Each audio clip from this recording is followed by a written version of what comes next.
Is the sacrifice of motherhood worth it? Well, what does that have to do with being in a post office and talking about getting to the president level of a company? I'll explain.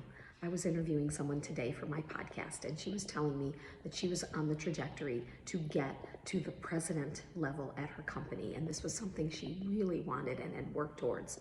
But in that time, her son was struggling in school, and she didn't think that he was going to be able to thrive unless she took some desperate measures. And she had tried different educational situations, different schools, public, private, but the only thing that really worked was homeschooling. And it's not something she wanted to do, but she took a step back from her career. She did start a business, but she was mostly focused on her son, and she homeschooled him from when he was very young until 5th grade.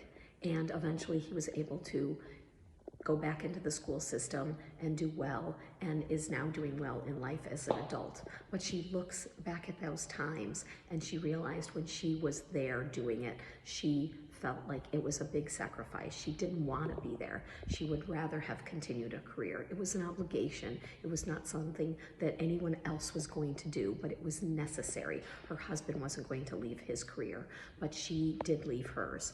And she says when she looks back on it now, she realizes that even though it was a sacrifice and it wasn't something she enjoyed, it made her closer to her son, to that son, than she even is to her other 2 sons because of that intense time that she spent with him. And she values that closeness. And she realizes there were a lot of wonderful memories and times and bonding that went on during that period when she was kind of feeling frustrated about this sacrificial job she had taken on. And I explained to her during those periods of years that I made a choice to be with my kids 2 days a week and step back from my career instead of doing it 5 days a week, because I really wanted to spend that time with them. That was my choice, so I didn't feel like it was a sacrifice.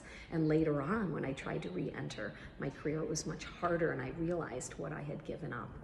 But I'm here at a post office because years ago, I got a P.O. box when I started my business because I wanted to create some separation.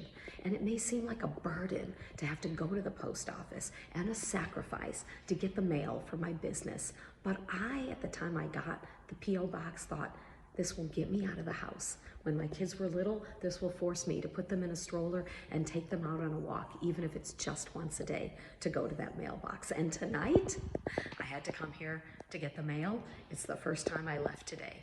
So that sacrifice is still bringing me benefits.